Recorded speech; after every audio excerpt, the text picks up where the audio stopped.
Bismillahirrahmanirrahim. Assalamualaikum warahmatullahi wabarakatuh.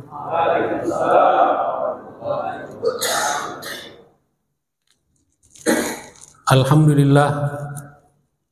Alhamdulillahi rabbil alamin. Wa bihi nasta'inu ala umuri dunya waddin. Wassalatu wassalamu ala asyrafil anbiya'i wa afdalil mursalin wa ala alihi wa sahabatihi wat tabi'in wa man tabi'ahum bi ihsanin ila yaumiddin. Subhanaka la ilma lana illa ma 'allamtana innaka antal alimul hakim. Allahumma allimna ma yanfa'una wa anfa'na bima 'allamtana. Rabbana zidna ilman warzuqna fahma. Rabbi shrah li sadri wa yassir li amri wahlul 'uqdatam min lisani yafqahu qawli, amma ba'd. Ma'asyiral muslimin wal muslimat rahimakumullah. Bapak Ibu sekalian, wabil khusus para asatidz, para orang tua,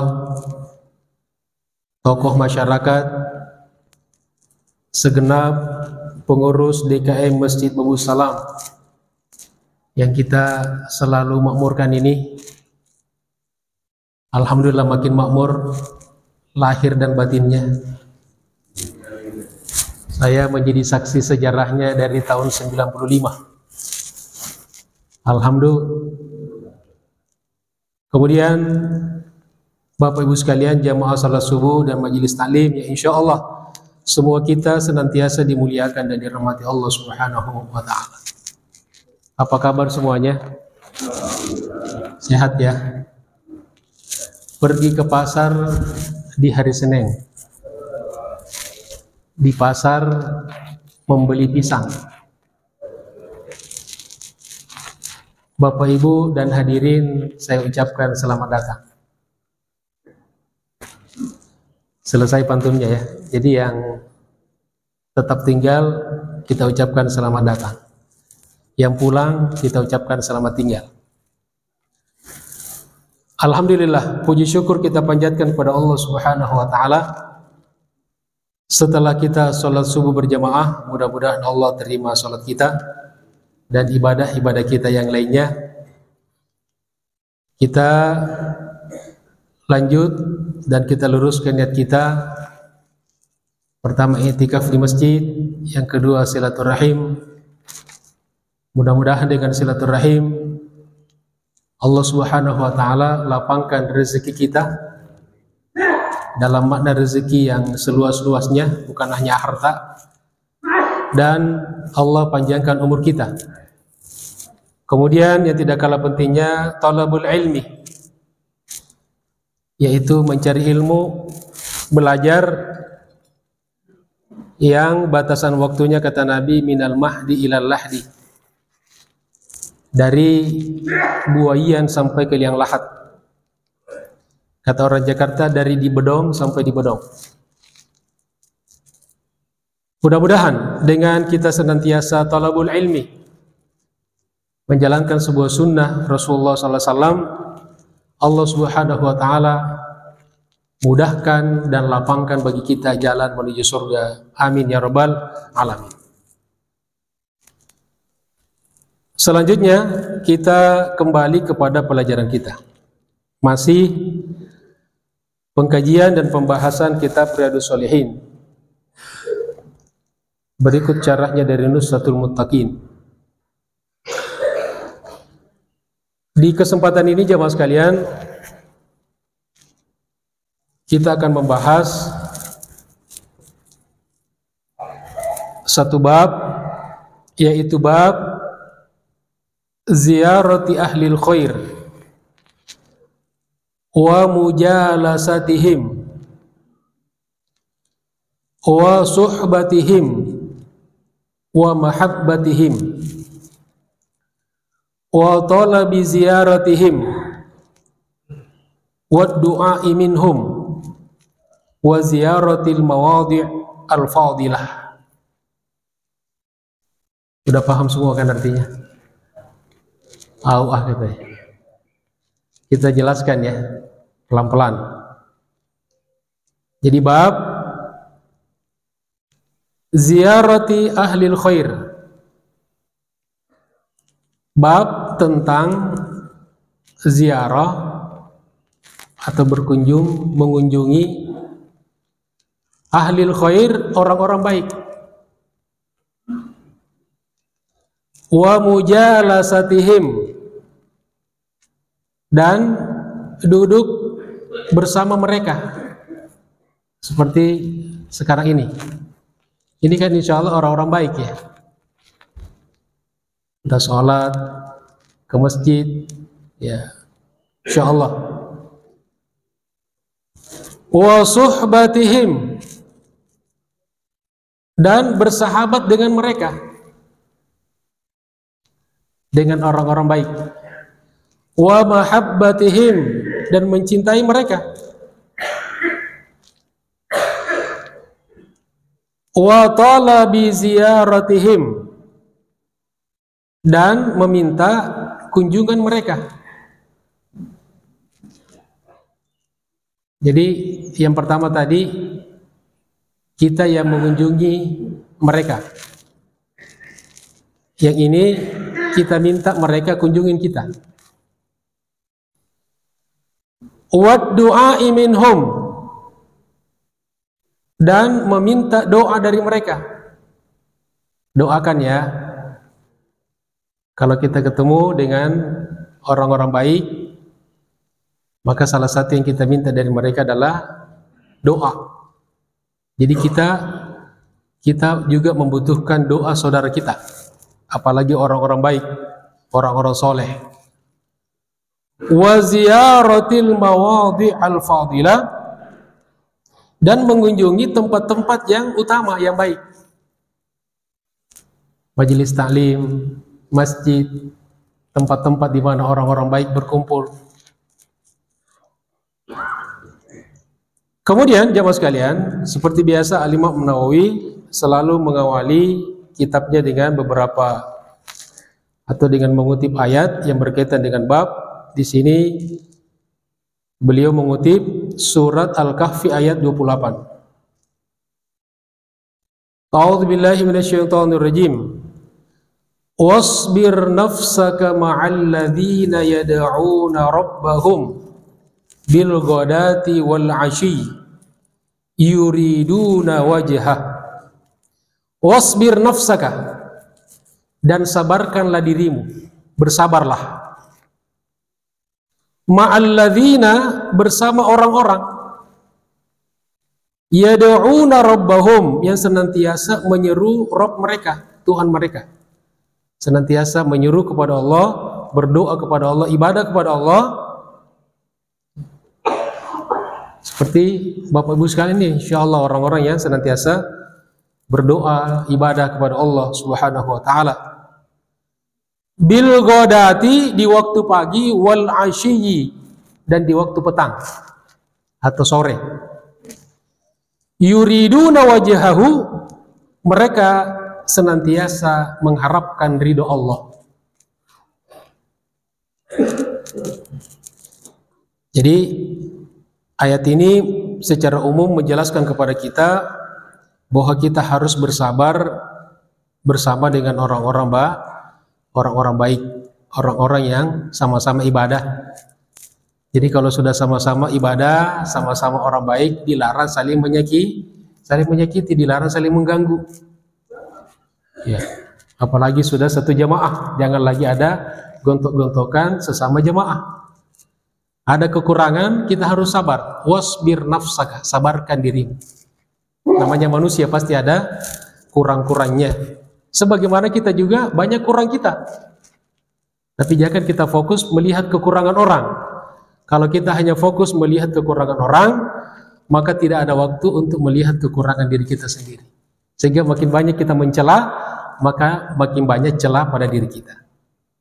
Maka kuncinya wasbir nafsaka, sabarkanlah dirimu, bersabarlah menghadapi orang-orang yang senantiasa berdoa dan beribadah kepada Allah Subhanahu wa taala. Kemudian ada beberapa hadis di sini, mungkin kita tidak baca semuanya karena banyak hadisnya. Kita ambil di antaranya yang pertama. An Anas bin Malik radhiyallahu an, dan dari Anas bin Malik, wafat 93 Hijriah, termasuk sahabat yang paling terakhir wafat. Usianya dalam beberapa riwayat dikatakan lebih 100 tahun. Meriwayatkan kurang lebih 2286 hadis dari Rasulullah SAW. Masuk dalam salah satu 6 ranking pertama yang paling banyak menghafal hadis Rasulullah SAW. Beliau menghafal 2286 hadis. Kalau kita berapa hadis?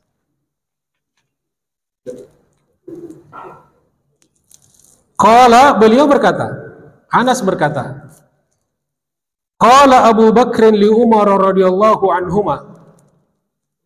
Berkata Abu Bakar As-Siddiq kepada Umar bin Khattab, semoga Allah meridhai keduanya. Ba'da wafati Rasulullah sallallahu alaihi wasallam. Setelah wafatnya Rasulullah sallallahu alaihi wasallam. Apa kata Abu Bakar? Intaliq bina. Ayo kita berangkat. Jadi Abu Bakar ngajak Umar, ayo kita berangkat. Berangkat kemana?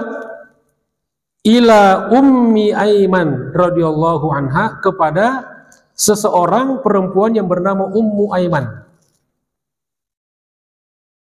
Di sini ada dijelaskan Ummu Aiman itu adalah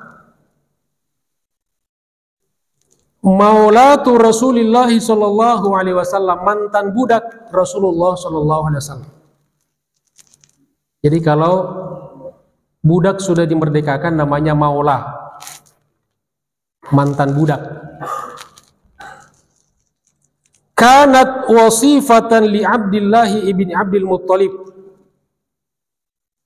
Ummu Aiman ini adalah tadinya sebagai seorang pelayan, pembantu di rumah Abdullah ibn Abdul Muttalib, yaitu ayah dari Rasulullah SAW.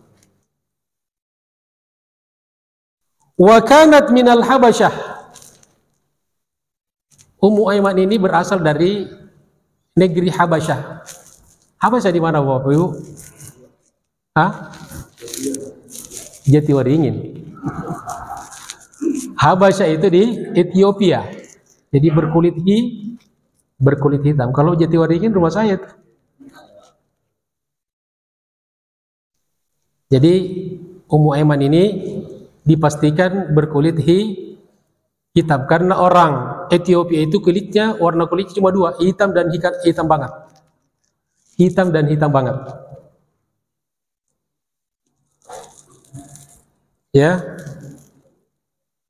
Kemudian falamma waladat Aminatun Rasulullah sallallahu alaihi wasallam, maka tatkala Aminah telah melahirkan Rasulullah sallallahu alaihi wasallam, ibu kandung Rasulullah namanya Aminah, bukan Aminah ya, tapi Aminah.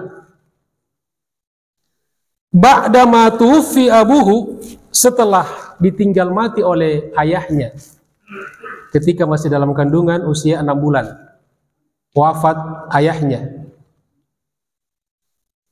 Kanat Ummu Aiman tahdinuhu, maka Ummu Aiman lah yang merawatnya, yang mengasuhnya, hatta kabura, sampai besar, sampai beranjak dewasa. Jadi ini jasa Ummu Aiman, seorang berkulit hitam yang merawat, menjaga dan mengasuh seorang Rasulullah sallallahu alaihi wasallam. Berarti dia mendapat satu kemuliaan yang luar biasa. Kemudian fa'ataqaha Rasulullah sallallahu alaihi wasallam.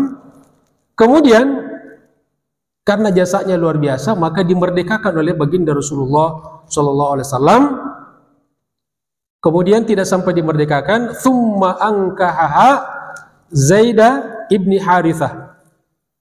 Ummu Aiman dinikahkan dengan seorang laki-laki bernama Zaid bin Harithah.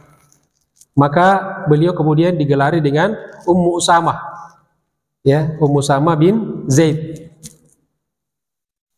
Tufiat ba'da Rasulullah sallallahu alaihi wasallam.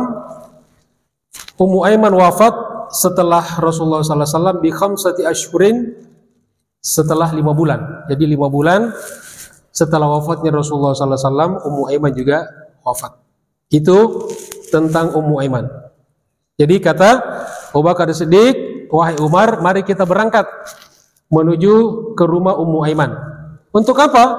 Nazuruha, untuk berziarah kepadanya, untuk berkunjung kepadanya. Kama kana Rasulullah sallallahu alaihi wasallam yazuruha, sebagaimana halnya dulu Rasulullah sallallahu alaihi wasallam senantiasa berziarah kepadanya. Jadi Abu Bakar dan Umar ini ingin melanjutkan sunnah Rasulullah sallallahu alaihi wasallam, yaitu kebiasaan beliau berkunjung kepada Ummu Aiman.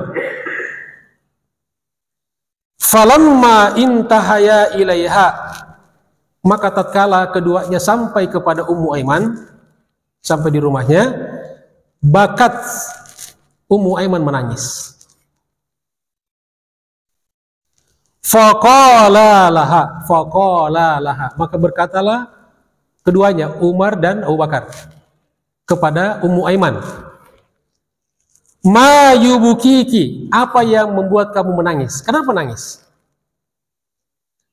Ama ta'lamina anna ma 'indallahi khairul li Rasulillah sallallahu alaihi wasallam, apakah kamu tidak mengetahui bahwa apa yang di sisi Allah Subhanahu wa taala itu yang terbaik untuk Rasulullah sallallahu alaihi wasallam?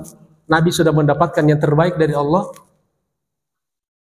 Faqalat, lalu Ummu Aiman menjawab, inni la abki anni la a'lamu anna ma 'indallah khairul li Rasulillah sallallahu alaihi wasallam. Sesungguhnya aku tidak menangis karena tidak mengetahui bahwa Allah telah memberikan yang terbaik kepada Rasulullah sallallahu alaihi wasallam. Lalu apa yang membuat dia menangis?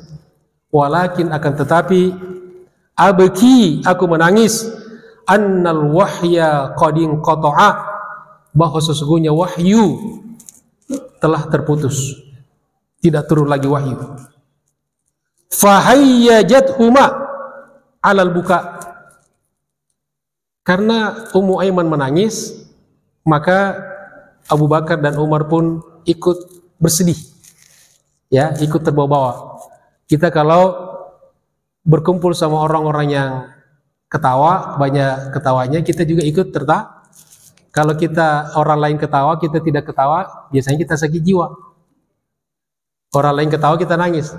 Begitu juga kalau kita kumpul dengan orang-orang yang bersedih, kita kadang-kadang ikut bersedih. Jangan orang nangis bersedih, kita ketawa.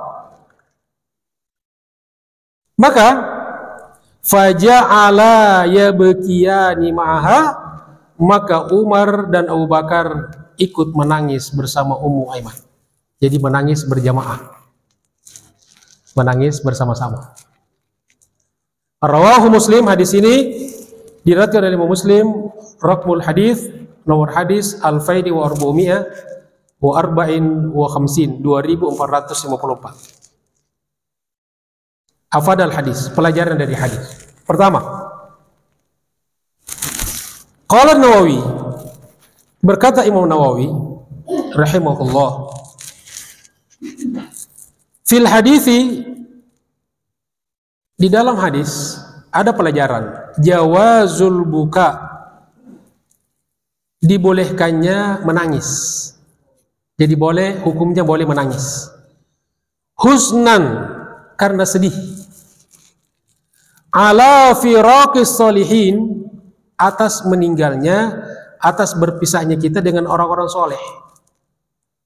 Jadi boleh kita menangis karena ditinggal mati oleh orang-orang baik, orang-orang soleh. Yang aneh kalau ada orang senang ketika ada orang soleh meninggal. Jadi boleh. Wal ashab, dan meninggalnya sahabat-sahabat.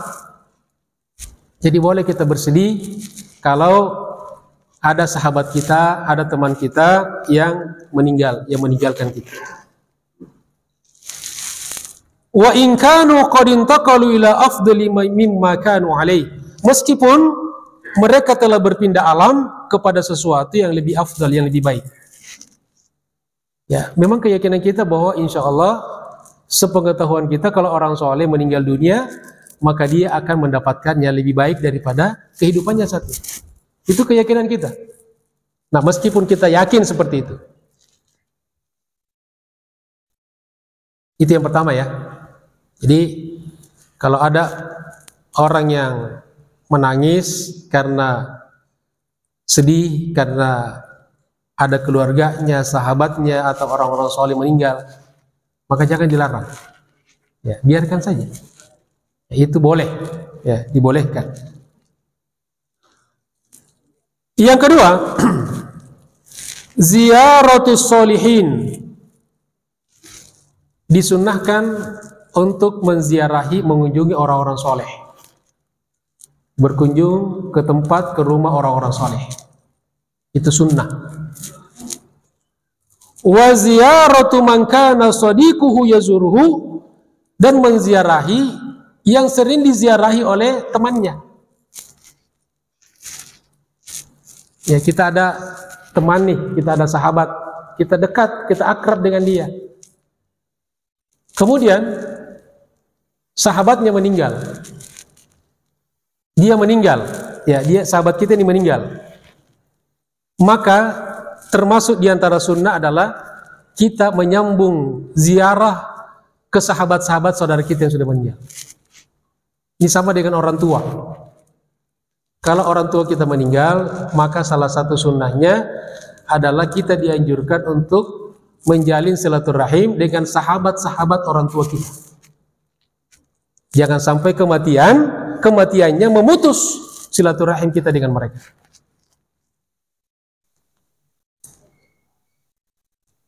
Tapi kadang-kadang kalau sekarang justru kematian seseorang seringkali menjadi pemutus hubungan silaturahim. Kenapa? Gara-gara warisan. Bahkan adik kakak sering tidak bersilaturahim gara-gara berebut harta warisan. Yang ketiga,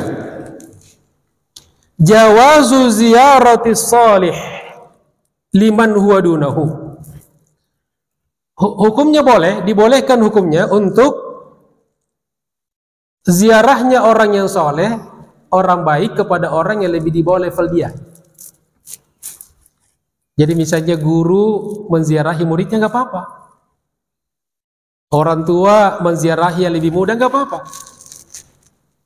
Boleh. Walaupun afdol tentu sebaliknya, tapi kan dibolehkan, tidak dilarang. Jadi anak ziarah ke orang tua, itu yang aslinya. Tapi boleh juga orang tua sekali-sekali kunjungi anak. Yang bagusnya murid kunjungin gurunya. Tapi tidak apa-apa, sekali-sekali guru juga boleh mengunjungi murid. Yang keempat, fadlu Ummi Aiman radhiyallahu anha. Hadis ini juga menunjukkan salah satu keutamaan daripada Ummu Aiman. Ya, Ummu Aiman yang pernah merawat Rasulullah Shallallahu Alaihi Wasallam, pernah mengasuh Rasulullah Sallallahu Alaihi Wasallam di waktu kecil. Kemudian pelajaran yang kelima, yang terakhir dari sini adalah mahabbatus sahabati li Rasulillah Shallallahu Alaihi Wasallam.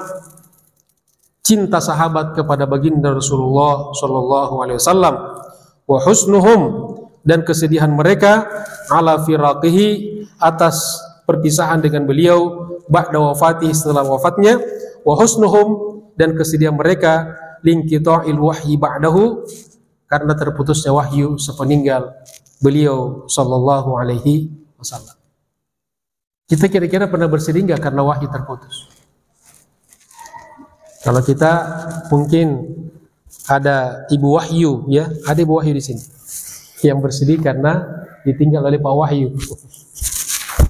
Ini maksudnya wahyu yang datang dari Allah Subhanahu wa ta'ala. Ma'asyiral muslimin rahimakumullah, jemaah sekalian saya hormati. Kemudian kita masuk di hadis yang kedua. Hadis pertama selesai ya. Wa an Abi Hurairah radhiyallahu an. Dan dari Abu Hurairah, semoga Allah meridhoinya, anin Nabi sallallahu alaihi wasallam, dari Nabi sallallahu alaihi wasallam, anna rajulan, bahwa sesungguhnya ada seorang laki-laki,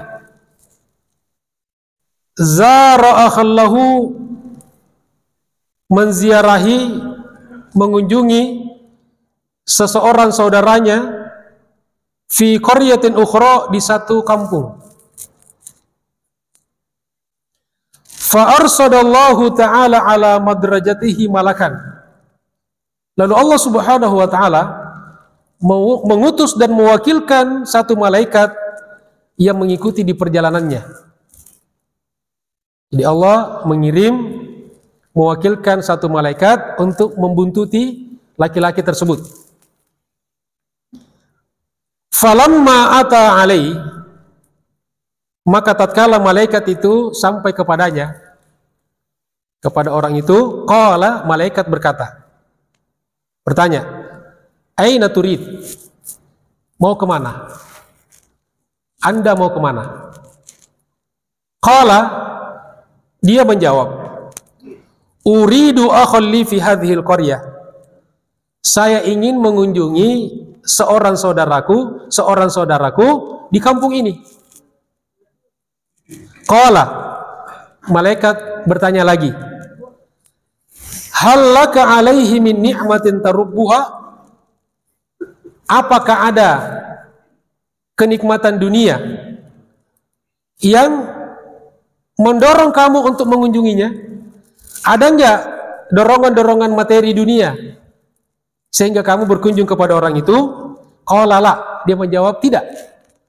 Ghairu anni ahbabtuhu fillah, semata-mata karena aku cinta kepadanya karena Allah Subhanahu wa ta'ala. Qala, maka malaikat itu berkata, fa inni rasulullah ilaika, sesungguhnya aku ini adalah utusan Allah kepadamu. Bi annallaha, bahwa sesungguhnya Allah Subhanahu wa ta'ala qad ahabbaka, sungguh telah mencintaimu, kama ahbabtahu fihi, sebagaimana engkau telah mencintai orang itu karena Allah Subhanahu wa ta'ala. Rawahu Muslim, hadis ini diriwayatkan oleh Muslim, rakam Alfaini wa khamsumi'a wa sab'in wa sittin, 2567. Hafadal hadis, pelajaran hadis 1. Al-muradu min mahabbatillahi lil abdi, yang dimaksud dengan cintanya Allah kepada seorang hamba, salah satu maknanya iradatul khair, kalau ada keinginan baik. Ya, selalu orang ingin kepada kebaikan, itu berarti salah satu indikator Allah cinta kepada orang itu. Karena ada orang bawaannya pengen yang buruk-buruk saja kan, pengen yang nyakitin saja. Nah, kalau ada orang yang selalu keinginannya untuk kebaikan, maka ini salah satu bentuk, ya, salah satu bukti mahabbah Allah kepada seorang hamba. Wat taufiqi lahu, dan diberikan taufik. Taufik itu kemudahan di dalam melakukan hal-hal baik, namanya taufik. Yang kedua, azimu fadlil hubbi fillah, besarnya keutamaan mencintai karena Allah, saling mencintai karena Allah, wat tazawuri fihi, dan saling mengunjungi karena Allah Subhanahu wa ta'ala. Maka ini pentingnya jemaah sekalian, kita harus meluruskan niat. Kalau kita berkunjung pada orang, maka pertama kita niatkan dulu karena semata-mata mencari ridho Allah Subhanahu wa ta'ala. Nah, setelah itu ada efek-efeknya.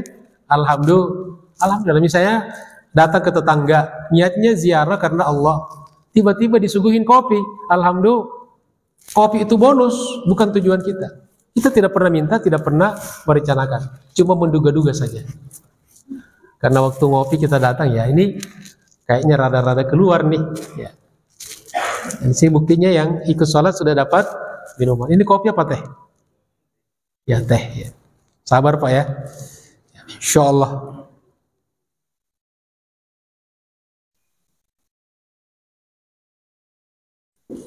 Jamaah sekalian dirahmati Allah Subhanahu wa taala. Itu selesai hadis kedua. Hadis ketiga.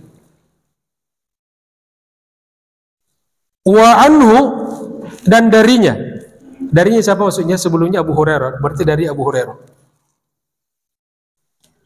Qala, beliau berkata, qala Rasulullah sallallahu alaihi wasallam, telah bersabda Rasulullah sallallahu alaihi wasallam, man 'ada maridon, barang siapa yang menjenguk seorang orang sakit. Orang sakit, marid. Ya, marid. Kalau mumarrid itu perawat. Kalau marid orang yang sakit. Kata Nabi, barang siapa yang menjenguk orang sakit, au zara'ahallahu fillah, atau dia menziarahi, dia mengunjungi saudaranya karena Allah, nadahu munadin, maka diseru oleh seorang penyuruh malaikat, bi antibta, kata malaikat, kamu sudah cakep, sudah baik. Toib, kamu toib. Berarti bang toib itu artinya abang yang baik. Tapi kok baik tapi tidak pulang? Ya, 3 Ramadan ya, 3 Lebaran tidak pulang-pulang. Tapi masih baik. Maka suami yang sering pulang ke rumah, berarti suami lebih baik. Maka kata malaikat, kamu sudah baik. Karena berkunjung kepada menjenguk orang sakit. Wa taba mamsaka, dan sudah bagus perjalananmu. Apa yang kamu niatkan dengan berjalan itu adalah sudah baik. Jadi berjalan menjenguk orang sakit, berjalan berziarah ke saudara, ke teman, itu adalah sebuah perbuatan baik. Siapa yang mengatakan baik? Malaikat. Kemudian tidak sampai di situ, kamu sudah bagus, sudah cakep, perjalananmu sudah baik. Wa tabawwa'ta minal jannati manzilan, dan kamu sudah dipersiapkan untukmu sebuah manzil, sebuah tempat tinggal di surga. Masya Allah, luar biasa nih. Jadi jangan diremehkan. Jadi jangan hitung-hitungan kalau jenguk orang sakit. Keluar nih jeruk 2 kilo nih. Nah, jangan. Ini surga Pak. Ya, masa akan diukur-ukur jeruk 2 kilo dengan surga? Manzil. Kalau manzil itu lebih besar daripada bait. Kalau bait cuma rumahnya doang. Kalau manzil biasanya berikut dengan halamannya. Rumahnya 200 meter tapi halamannya 1000 meter. Ada nggak rumah seperti itu? Ada. Tapi kalau bait cuma rumahnya doang. Halamannya langsung jalan. Ya. Luar biasa nih. Rawahu Tirmidzi, hadis ini diriwayatkan oleh Tirmidzi, rakam alfaini wa thamaniyah, nomor 2008. Hafadal hadis, pelajaran dari hadis, istihbabu iyadatil marid, disunnahkannya untuk menjenguk orang sakit. Jadi menjenguk saudara kita yang sakit itu salah satu sunnah Rasulullah SAW. Ya, bagus. Jadi selama tidak ada halangan, ya, dan tentu kalau kita menjenguk orang sakit ada juga sunnah-sunnah yang harus kita lakukan. Mendoakan dia. Begitu ketemu dengan dia, langsung didoakan, diberikan semangat, diberikan optimisme hidup. Ya, mudah-mudahan lekas sembuh ya Pak, Bu. Insya Allah penyakitnya nggak berat. Ya kan jadi orang sakit itu jadi termotivasi. Ya, ngomong-ngomong nih sakit apa nih katanya. Tadi hasil general check up kata dokter, ini hasilnya ada gejala jantung koroner. Hati-hati. Ya, kenapa Imam? Tetangga saya persis sama penyakitnya. Loh, gimana sekarang? Sudah meninggal 2 hari yang lalu. Itu kira-kira memberi semangat kepada yang sakit apa justru menjatuhkan semangatnya? Jatuh semangatnya. Ya. Nah, makanya orang-orang yang kadang-kadang nggak paham ini harus, makanya pernah ada keluarga karena dia sudah ngaji, ketika ada keluarganya pas sakit itu diseleksi yang jenguk. Nah ini jangan masuk dia nih. Ini apa aja diomongin nih. Jadi datang mendoakan, beri kata-kata baik, ya berikan optimisme, jangan dijatuhkan semangatnya. Kalau kita punya piutang sama dia, dia punya utang sama kita, jangan nagih. Bisa cepat mati itu. Saya jengukin ya. Itu ada saya bawa jeruk duku 2 kilo gitu ya. Tapi jangan lupa utangnya dibayar. Ini mungkin gara-gara nggak bayar utang kamu sakit tuh. Jadi pelajaran nih gitu. Kira-kira itu menjadikan dia apa? Membuat dia bersemangat. Jadi pikiran dia. Kalau perlu. Nah ini saya datang ya. Ini tidak seberapa nih, tapi kamu punya hutang sama saya ya. Saya untuk insya Allah mudah-mudahan kamu sehat, saya anggap lunas. Itu langsung sembuh itu. Ya langsung sembuh itu. Insya Allah jangan ditagih, jangan diberatkan. Bahkan minta bunganya lagi. Dulu 1 juta ya. Kamu udah lama nih telat 1.200.000 nanti kalau sembuh ya. Wah, itu malah nggak sembuh-sembuh itu. Mudah-mudahan Allah Subhanahu wa taala senantiasa mampukan kita dan berikan kepada kita keikhlasan dan keistiqomahan untuk senantiasa melakukan sunnah-sunnah baginda Rasulullah SAW. Waktu syuruk berapa menit lagi? Masih lama ya. 1 hadis lagi ya. Hadis ketiga selesai. Masuk hadis keempat. Wa an Abi Musa al-Asy'ari radhiyallahu an, dan dari Abi Musa al-Asy'ari semoga Allah meridainya.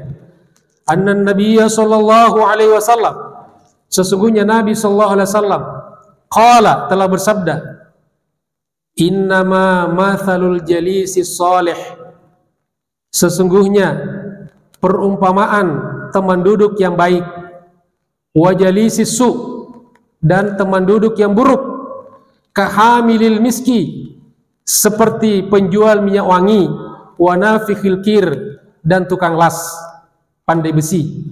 Fahamilul mis, adapun penjual minyak wangi, imma ayyuhdhika, bisa jadi dia memberikan kepadamu gratis, paling tidak sebagai testernya kan.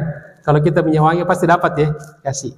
Dia tawarkan pada kita, dan itu halal, bukan kita ngambil sendiri kemudian dikantongin sisanya ya, tapi testernya kan.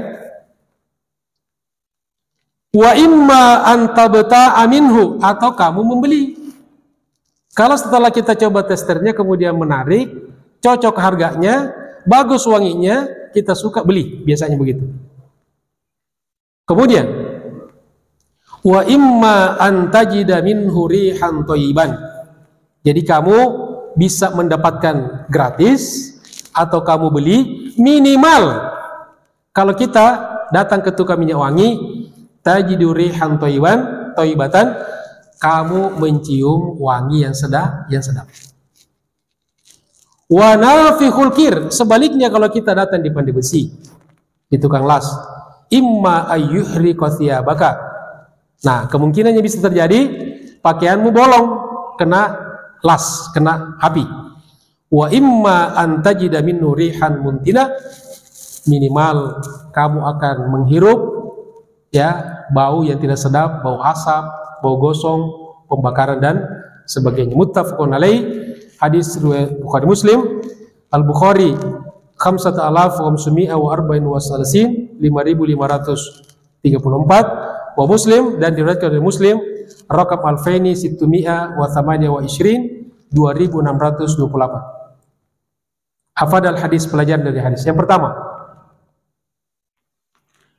an-nahyu an mujalasati man tu'dhi mujalasatuhu fid dini wa dunya. Larangan menghadiri pertemuan majelis orang-orang yang duduk bersamanya menyakiti, apakah di dalam agama ataupun dunia. Jadi majelis bertemu dengan dia, materinya yang diomongin orang lain, orang digibah, difitnah, disesatkan, ya diremehkan, direndahkan, jangan hadiri majelis seperti itu. Larangan dari Rasulullah SAW. Yang kedua, wat targhibu fi mujalasati man tafidu atau man tufidu mujalasatuhu fiha.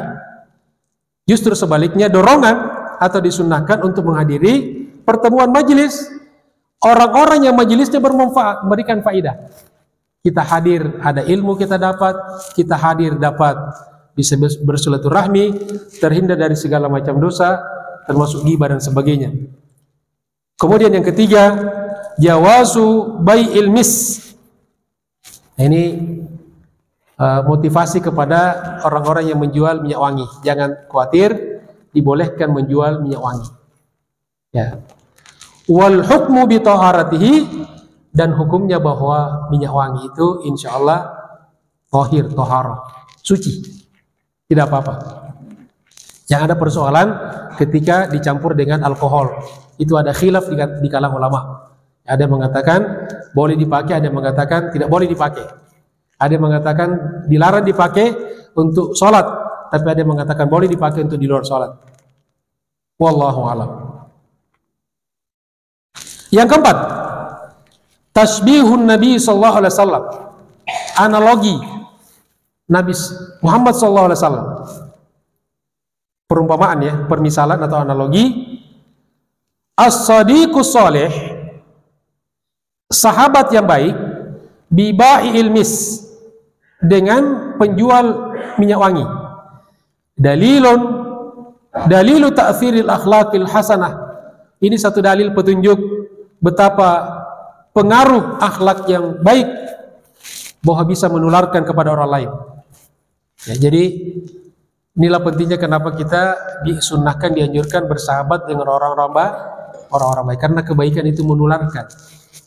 Ya, kebaikan itu menularkan. Dan sebaliknya,